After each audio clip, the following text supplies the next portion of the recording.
आइए हम मुद्रास्फीति और दुनिया की अर्थव्यवस्था में कई सारे देश हैं जहां मुद्रास्फीति कई 100% पहुंच गई है, उससे उन देशों की अर्थव्यवस्थाओं को और सारी दुनिया की अर्थव्यवस्था को क्या नुकसान हो रहा है, इस पे बात करते हैं। तो सबसे पहले तो हम ये समझते हैं कि मुद्रास्फीति क्या है।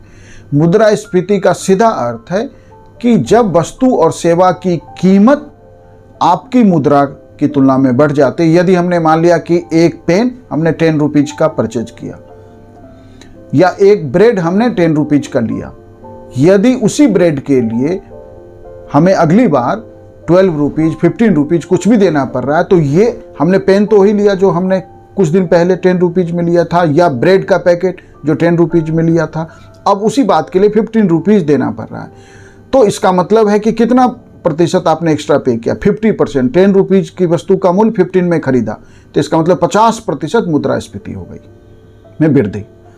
तो आज दुनिया में कई सारे देश हैं जैसे वेनेजुएला जहां मुद्रास्फीति 300% से अधिक हो गई है, लेबनान जहां मुद्रास्फीति 200% से अधिक है, सूडान वहां भी मोर देन 100% है, ईरान में 40% से अधिक है, साउथ सूडान में 65% है, अर्जेंटीना में मोर देन 50% है, रसिया में भी मोर देन 10% है, चिली में भी मुद्रास्फीति बढ़ी हुई है, भारत में भी मुद्रास्फीति 4.2 है। इसका अर्थ है कि जो वस्तु हम खरीद रहे हैं वर्ष 2025 में, नेक्स्ट ईयर 2026 में उसके लिए हमें 4.2% एक्स्ट्रा पे करना होगा। तो इसका अर्थव्यवस्थाओं पे और उन देशों पे क्या फर्क पड़ता है? तो देखिए कि जो निश्चित आय वाले लोग होते हैं, जो श्रमिक हैं या नौकरी पेशा लोग हैं, उनकी आय निश्चित होती है क्योंकि वो सैलरीड लोग हैं। तो जो सैलरीड क्लास है और श्रमिक वर्ग है, लेबर है, उसकी जो परचेजिंग पावर है वो कम हो जाती है। क्यों? क्योंकि उसे सैलरी तो ही मिलना है। लेकिन मुद्रास्फीति यदि 300% है तो इसका मतलब है कि जो वस्तु उसने 10 रुपीज में परचेज किया, अब 300% का मतलब है कि उसे वह वस्तु जो है 30 रुपीज, मोर देन 30 रुपीज में खरीदना पड़ेगा। तो ऐसे लोगों के लिए जो है आर्थिक स्थिति और अपनी परिवार की जिम्मेदारियों को संभालना मुश्किल हो जाती है, और ऐसे लोग एक तरह से आप कह सकते हैं कि आर्थिक रूप से कमजोर हो जाते हैं या उस स्थिति में पहुंच जाते हैं जहां जीवन चलाना, परिवार के खर्चे चलाना, परिवार की व्यवस्था को बनाए रखना मुश्किल हो जाता है, या कहीं असंभव तो नहीं कहा जा सकता क्योंकि आदमी सारी परिस्थितियों में जीने की कोशिश करता है, लेकिन लगभग असंभव जैसी जीवन हो जाता है इससे। लेकिन कुछ लोगों को लाभ भी होता है, जैसे कृषकों को और उत्पादकों को लाभ होता है क्योंकि उत्पाद की कीमत बढ़ जाती है। एक कृषक यदि मान लीजिए एक सेब की खेती कर रहा है, अब मुद्रास्फीति 300% है, तो उसे यदि 10 रुपीज केजी का एक सेब है तो अब उसे 300% मुद्रास्फीति का मतलब है कि वही सेब उसका मोर देन 30 रुपीज में बिकेगा। तो उत्पादकों के लिए उच्च मुद्रास्फीति लाभ लेके आता है। इसीलिए कहा जाता है कि डेवलपिंग इकोनॉमी में एक सर्टेन प्रतिशत तक जो इन्फ्लेशन है, मुद्रास्फीति है, वो अर्थव्यवस्थाओं के लिए अच्छा होता है। क्यों? क्योंकि जब उत्पादक, प्रोड्यूसर, इंडस्ट्रियल हाउसेज प्रोडक्शन को मार्केट में बेचते हैं, यदि उन्हें 4% के करीब, यदि भारत की बात करें कि due to inflation extra fund generate हो जाता है उनका, वह फंड अंततः जो है इकोनॉमी में फिर से री इन्वेस्ट होता है, जिससे एम्प्लॉयमेंट का जनरेशन होता है और पूरी अर्थव्यवस्था का विस्तार होता है। तो एक लिमिट तक डेवलपिंग इकोनॉमी के लिए तो मुद्रास्फीति ठीक है, वह भी स्थिति अमेरिका के लिए नहीं ठीक है क्योंकि अमेरिका जो है सैचुरेट कर चुका है, या वहाँ जो ग्रोथ रेट है, क्योंकि जो डेवलपिंग इकोनॉमी होती हैं उनका विकास दर उच्च होता है, मोर देन 5, 6, 7, 8, 9।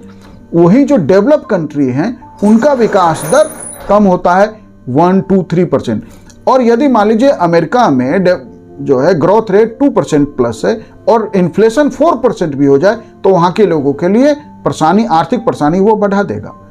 तो मुद्रास्फीति के इन्फ्लेशन का प्रभाव जो है, जो उधार देने वाले लोग हैं उनके ऊपर, जैसे बैंक्स हैं, फाइनेंशियल इंस्टीट्यूशन है, उनके लिए जो है इसका नुकसान होता है, वहीं उधार लेने वालों के लिए वह लाभदायक हो जाता है। क्योंकि हमने यदि किसी को एक जो है बैंक ने उच्च मुद्रास्फीति वाले देश में किसी को जो है 10% रेट ऑफ इंटरेस्ट पे उधार दिया, अब मुद्रास्फीति जो है 100% हो गई, तो इसका मतलब है कि वह व्यक्ति जो जिसने उधार लिया, जो बोरोअर है, वह तो लिए गए उधार पे 10% से चुकाएगा, लेकिन उच्च मुद्रास्फीति के कारण जो है क्या होगा कि जो मनी लेंडर है, जो बैंक है, उससे 90% का लॉस होगा, क्योंकि उसे रेट ऑफ इंटरेस्ट सिर्फ 10 मिलना है और इन्फ्लेशन जो है 100% हो गया।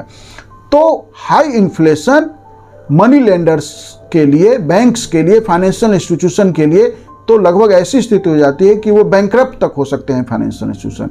वैश्विक व्यापार पे भी इसका प्रभाव पड़ता है, उत्पादों की कीमतें अधिक हो जाती है, आयात सस्ता हो जाता है।